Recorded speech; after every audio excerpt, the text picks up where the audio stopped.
Hi, we're going to be looking at the equilibrium theory of island biogeography that was proposed by MacArthur and Wilson in the 1960s. And we're going to do a simulation of the processes of immigration of species onto an island and the local extinction of species that are on the island in order to determine the equilibrium number of species. This is a simulation, but it's a hands-on simulation. There are online simulations, and I found that for students, this outdoor simulation is a lot more fun, and they can certainly see the processes and remember the system a lot better. So this is how we actually do it. We have another video on how we will analyze the data from this. I have another video lecture on the theory of island biogeography, so you will want to watch that first before going out and doing this lab. The video goes over the theory that was proposed by MacArthur and Wilson, and it's basically explaining patterns of species diversity on islands of different sizes and different degrees of isolation based on the rates that new species get onto the island, which is the immigration rate, and the rate that species that are already existing on the island go locally extinct as their populations are not replenished or they're outcompeted. And there's a number of reasons for these extinctions. And so they had reasoned that the immigration rate would definitely be the highest on islands that were that would have nothing on them, no species. So if we look at this diagram, this is a diagram taken from the textbook Moles and Share on Ecology that was published in 2019 by McGraw-Hill. And we can see that if you have very few species present, your your anything that sort of lands on the island is going to be a new species. So you have a very high rate of immigration when you have very few species to start with. And then as you start to get more and more species from the region on your island, that immigration rate is going to go down and until you've got everything that you can get in the area. So immigration will go down with the number of species already present on a given island. So this is on a given island, and up the y-axis would be the immigration rate, or there's also the extinction line, and that would be measured like the number of species per year or per decade or per week, depending on what kind of islands you're looking at and what kind of species you're looking at. Meanwhile, as the number of new immigrants coming onto the island goes down, we also find that the species extinction rate, if there's nothing on the island, very few things are going to go extinct. But if there are a lot of species, and we find that the extinction rate will be high, so the extinction rate is going to go up as we get more species, while the immigration rate is the one that's going to go down as we get more species. There's a sweet spot where those two lines cross, where the immigration rate equals the extinction rate. And that, if we look at how many species are on the island at that point, that is your equilibrium number of species. And that's because immigration and extinction are balanced, and that's a stable equilibrium. As I say, there's a whole video about this process and about this model, and we're going to be doing the simulation lab. We're specifically looking at the immigration and extinction of species. So the extinction rate would rise, and there's a few reasons for that. One, if you have more species, you just have a bigger chance of something going extinct. One is that as the number of species increases, the population size has to decrease because there's a limited number of resources on an island, and that also means that there's more competitive interactions. So you'll have more competitive exclusion, and all of these factors will come together, and they are going to reduce your number of species. You're going to reduce your species richness and make the number of species on the island go down. So at the equilibrium, remember at the equilibrium number of species, so and star, the immigration rate was equal to extinction rate. So at equilibrium, your number of species is stable, but you have species turnover. You have new things coming in and old things disappearing. And this is some data from Diamond on the California Channel Islands. And the purple bars are the number of immigrants on these islands over a 51-year period of immigrant birds on these islands, and the orange bars are the number of extinctions. So we can see that the species composition doesn't stay the same. Species are coming and going, so these processes at equilibrium are still going on. So we're going to set up a series of islands. We're just going to do them outside on the ground, where you're going to just set up some squares with some stakes and twine of different sized islands. And you're going to look at the immigration of species on those islands. You're going to be throwing craft sticks, and we have colorful craft sticks that represent different species. And then you'll also simulate local extinction on these islands. If a craft stick falls on top of another one, that's the one that's underneath is going to go locally extinct. When we're talking about extinction here, we're specifically talking about local extinction, not global extinction of the species. So it's becoming extinct from that island, not across the globe. The labs we're doing, my students in my classes have a kit from Ecology lab kits. And it includes everything they need to do for setting up this lab. This is what you're going to need. You're going to need your small measuring tape. We have a 3-meter tape, a tailor's tape in your lab kit. We are going to use that to measure out the size of your island and your distance from your island for throwing the sticks. You're going to set up your island using the 4 metal stakes for the corners, and then you'll use twine around that to be the shore of your island, the boundary of your island. You're going to want your phone with your timer on it, because and your camera. Uh, Actually, you don't need a timer, you just need the camera. You're going to pick a nice open lawn area. It doesn't have to be a huge area, like 5 by 5 meters is more than enough for this. And you're going to pick a calm day. You don't want to do this, you want to be throwing the sticks into the wind and them never hitting the island. So you want a calm day. And if you want to put a blanket on the ground to sit on, you want to sit down to throw the sticks. And the sticks are in your kit. There's a baggie with the 12 different species. So there's 6 different colors of sticks, and there's 2 different sizes. So there's a large red one and a small red one, a large purple one and a small purple one. So those end up being 12 different 12 different species. If you have trouble distinguishing colors, you can go ahead and write numbers on the sticks. So if you have trouble distinguishing any of those colors from each other, you can go ahead and put a number 1 on one of the colors and number 2 on the other colors, and just mark that in your lab book, what numbers are which columns. You will need your lab book. It has all the instructions, and it also includes the table for recording your data. And then bring a bottle of water, bring some sunblock with you if it's sunny out, and you can even bring a friend. It makes it more fun to do.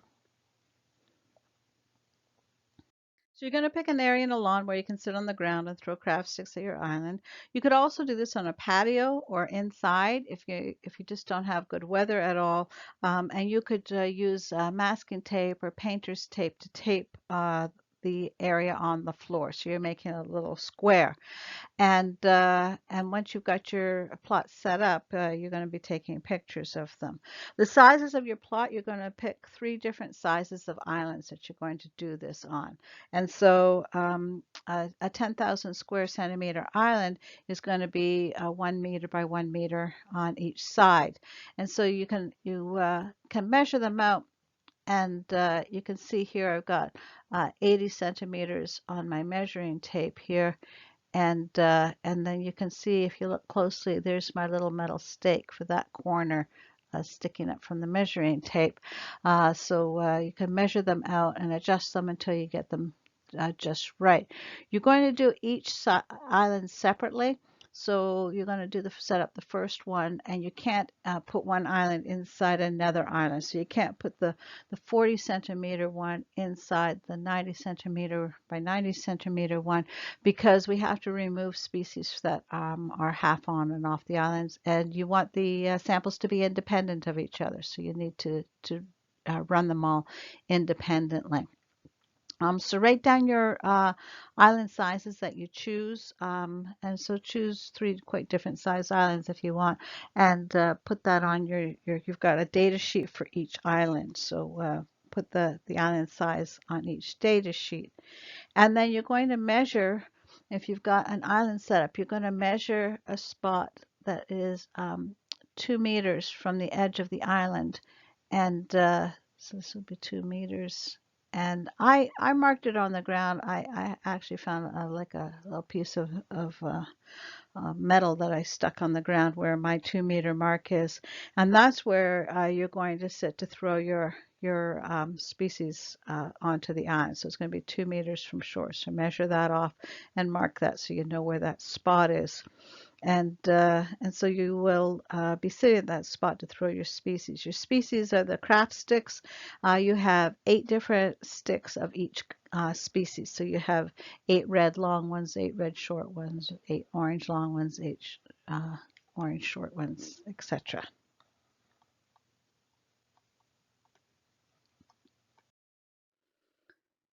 So here I had set up a plot that was 80 centimeters by 80 centimeters in size. And you can't see the stakes there, but the stakes are sticking up from these corners, and I just wrapped my twine around them and tied it off at the end. This was a second smaller plot over here. You can see where the twine is tied off at the end, and then you want to get a picture of each one of your islands to show the size. Uh, this is a little stray cat. We call her Lemieux. She came out to help me. She was very excited that I was playing outside and would go after the craft sticks when I was throwing them on the island. And then you can see the measuring tape coming from the shore of the island out to where I'm standing. That's my 2 meter tape. So I can mark. So my 2 meter tape is coming off here from the island. I stuck a piece of metal pipe across the ground that I found while I was out to mark where the 2 meter mark is. And then I dumped out all my craft sticks into a pile. So now that I have a pile of craft sticks here, I can quickly grab them and throw them. You're going to be throwing them onto the island one at a time. So I've set up my first island here, and I've got my pile of craft sticks, and I can throw them one at a time on the island. When you are ready to start, you're going to pick up a craft stick one at a time out of your pile at random, and you're going to throw it at the island. If you miss, that's fine. That represents an animal that didn't make it to the island. After you've thrown 20 sticks onto the island, stop and take a photo of where they've landed. And then you're going to go out there and you're going to remove the dead ones. So I've thrown my sticks onto the island, and I walk over to my island then, or if you have a partner to help you, I remove anything that didn't land on the island. So anything that is still outside the island didn't make it. So I pick up those ones. I pick up sticks that are less than halfway on the island. So if they're on the edge and they didn't quite make it halfway, I remove those ones. And then if I look at what's on my island inside my square, anything that is on top of another stick, the one on the bottom is dead. So I remove the one on the bottom. And I take a photo of how my sticks look on my island, and then I am going to hang on to those sticks that had died, and they're going to go back in the pile. So I'll reshuffle that pile before the next round. On my data sheet then, I'm going to record what I see. So, I can record, and I don't have to count how many of them, but I have, a green one, long one. I'm going to record a green one, long one. If I have a green short one, I'm going to do a green short one. So you can see the L on these is long and short, and then the first letter is dealing with what color the stick is. And as I say, if you can't tell the red ones from the orange ones or the green ones from the blue ones, you could just give them numbers. So if you wanted to write numbers on them and call this one number 1 and that number 2 and that number 3 and that number 4 to tell apart your reds and oranges, that's fine as well. Just make sure that you mark that on your data sheet. And so you just check off the ones that you saw, and then you're going to, and you don't have to say, I saw 3 green long ones. You just check whether they're there, or you could put ones on here, however you want to do it. And then you can total them up. So I've got 1, 2, 3, 4, 5, 6 species as my total on this one.